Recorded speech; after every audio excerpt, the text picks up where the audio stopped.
নমস্কাৰ আপোনালোক সকলোকে প্ৰফুল্ল অসম ইউটিউব চেনেললৈ স্বাগতম আছো। যদি আপোনালোক চেনেলটোলৈ প্ৰথমবাৰৰ বাবে আহিছে প্লিজ চেনেলটো সাবস্ক্ৰাইব কৰি দিব, ভিডিঅ'টো এটা লাইক কৰি দিব আৰু লগৰ বন্ধু বান্ধৱীসকলক শ্বেয়াৰ কৰি দিব।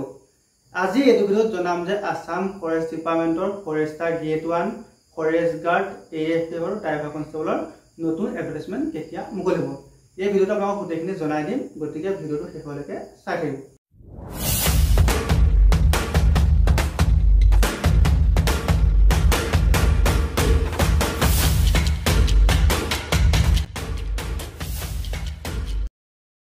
এতিয়া আপোনালোকৰ বহুতো ল'ৰা ছোৱালী অপেক্ষা কৰি আছে যে আসাম ফৰেষ্ট ডিপাৰ্টমেণ্টৰ নিউ এডভাৰটাইজমেণ্ট কেতিয়া মুকলি হ'ব।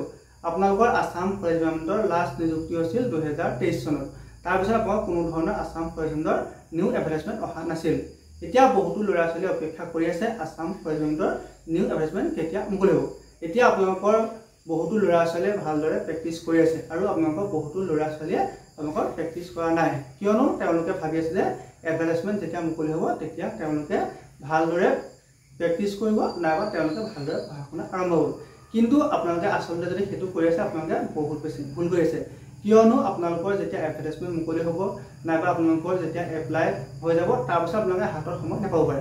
যেতিয়া আপোনালোকৰ 2023 চনৰ আসাম ফৰেষ্ট ডিপাৰ্টমেণ্টৰ নিযুক্তি হৈছিল তাত আপোনালোকৰ এপ্লাই কৰা 10-15 দিন পাছতে আপোনালোকৰ যিটো ফিজিকেল টেষ্টৰ বাবে আপোনালোকৰ এডমিট কাৰ্ড আহি গৈছিল। তাৰপিছত আপোনালোকৰ ফিজিকেল টেষ্ট শেষ হোৱাৰ আপোনালোকৰ প্ৰায় আপোনালোকৰ 10 দিন 15 দিনৰ পিছতে আপোনালোকৰ ৰিটেন টেষ্টৰ বাবে এডমিট কাৰ্ড আহি গৈছিল। তাৰপিছত আপোনালোকৰ ৰিটেন টেষ্টৰ ৰিজাল্ট দিওঁতে আপোনালোকৰ ৱাৰ্কিং টেষ্টৰ বাবে এডমিট কাৰ্ড আহি গৈছিল আৰু আপোনালোকৰ যিটো ভাইভা সেই ভাইভাটো আপোনালোকৰ ৱাৰ্কিং টেষ্টৰ আপোনালোকৰ মিনিমাম এসপ্তাহমানৰ পিছতে আপোনালোকৰ ভাইভাটো আপোনালোকৰ এডমিট কাৰ্ড আহি গৈছিল। যিটো নিযুক্তি প্ৰক্ৰিয়া সেই নিযুক্তি প্ৰক্ৰিয়া আপোনালোকৰ বহুত ফাষ্ট হৈছিল।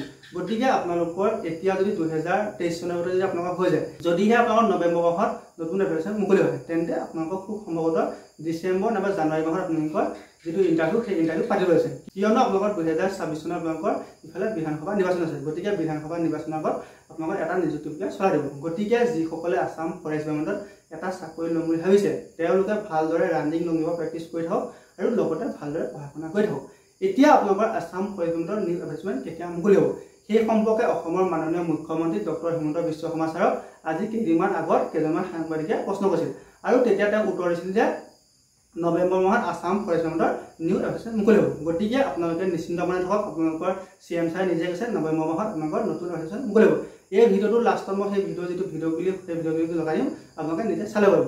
আপোনালোকক মই এটাই কওঁ, আপোনালোকৰ আনে কি ক'ব বা আনে কি ভাবিব সেইটো বাদ দিয়ক, আপোনালোকে ভালদৰে ৰানিং লং জাম্পৰ প্ৰেক্টিছ কৰি থাকক। আপোনালোকৰ ল'ৰাসকলে ভালদৰে 3200 মিটাৰ আৰু ছোৱালীসকলে ভালদৰে 1600 মিটাৰ আৰু আপোনালোকৰ যিটো লং জাম্প আপোনালোকৰ ল'ৰা হওক নাইবা ছোৱালী হওক সকলোৱে এক্সিলেণ্ট মাৰিবলৈ চেষ্টা কৰক। আপোনালোকৰ ল'ৰাসকলে 16.5 ফুট আৰু ছোৱালীসকলে 12.5 ফুট লং জাম্প এক্সিলেণ্ট মাৰিবলৈ চেষ্টা কৰক আৰু আপোনালোকৰ ৰানিংটো এটা ভাল টাইমত সোমাব লাগিব। এনেই আপুনি পাছ কৰিলে নামটো ল'লে আপোনালোকে নহ'ব।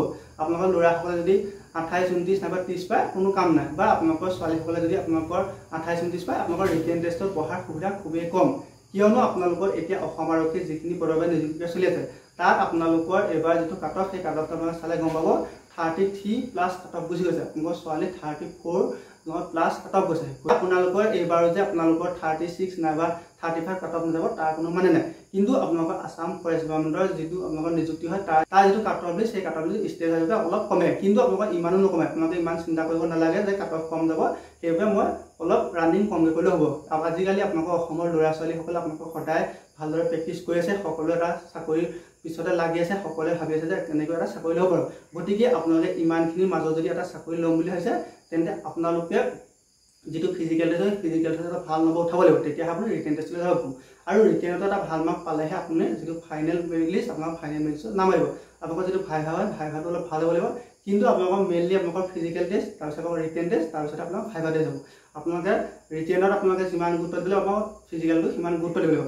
এতিয়া আপোনালোকৰ বহুতে ভাবে যে আপোনালোকৰ কনিষ্টেবল লেভেলৰ চাকৰি, সেইবাবে আপোনালোকৰ বেছি আপোনালোকৰ পঢ়া শুনা কৰাখিনি আপোনালোকৰ দৌৰিবলৈ নাযায়, কিন্তু আজিকালি সকলোৱে আপোনালোকৰ কনিষ্টেবল লেভেলৰ চাকৰি হ'লে সকলোৱে আপোনালোকৰ ইণ্টাৰভিউ দিবলৈ যায়। আপোনালোকৰ আগতে আপোনালোকৰ যিখিনি ছায়েন্সৰ ষ্টুডেণ্ট থাকে তেওঁলোকে সৰ্বসাধাৰণ অসম আৰক্ষী নাইবা অসম ফৰেষ্টৰ যিকোনো চাকৰি আহে তাত আপোনালোকক খুবেই কম ইণ্টাৰভিউ দিয়ে, আপোনালোকৰ AB UB আপোনালোকক খুব কম দিয়ে।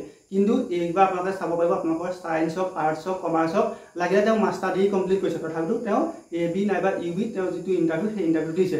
আপোনালোকৰ বহুতো এনেকুৱা আছে যিসকলে মাষ্টাৰ ডিগ্ৰী কমপ্লিট কৰিছে নাইবা তেওঁলোকে B.Ed আছে তথাপিতো তেওঁলোকে যেটো কনষ্টেবল ABUB তেনেকুৱা চাকৰি কৰি আছে গতিকে আপোনালোকে নেভাবিব আপোনালোকৰ যেটো ৰিটেন টেষ্ট সেই ৰিটেন টেষ্টৰ কম্পিটিশন কম বুলি আপোনালোকৰ ৰিটেন টেষ্টটো সমানে আপোনালোকে গুৰুত্ব দিয়ক আপোনালোকে ভালদৰে পঢ়া শুনা কৰি থাকক আৰু লগতে ফিজিকেল টেষ্টৰ বাবে নিজকে ভালদৰে সাজু কৰক ধন্যবাদ মানসত কৰিবলগীয়া কাম বহুত আছে মানস অভয়াৰণ্যত জন্তুৰ বাবে অনুপযোগী বহুত ঘাঁহ আৰু বন গঢ়ি উঠিছে মানসত আৰু আমাক কেইবাটাও চেকপোষ্টৰ প্ৰয়োজন আছে ইয়াত বন বিভাগক শক্তিশালী কৰাৰ প্ৰয়োজনীয়তা আছে তৃতীয় আৰু চতুৰ্থ বৰ্গত খালী হৈ থকা পথসমূহ পূৰণৰ প্ৰয়োজনীয়তা আছে কালি আমি এই গোটেই কথাবিলাক আলোচনা কৰিছোঁ অনাগত দিনত মানস অভয়াৰণ্যখনক আমি পৰ্যটনৰ আকৰ্ষণৰ কেন্দ্ৰবিন্দু কৰি গঢ়ি তুলিবলৈ বিভিন্ন ব্যৱস্থা হাতত ল'ম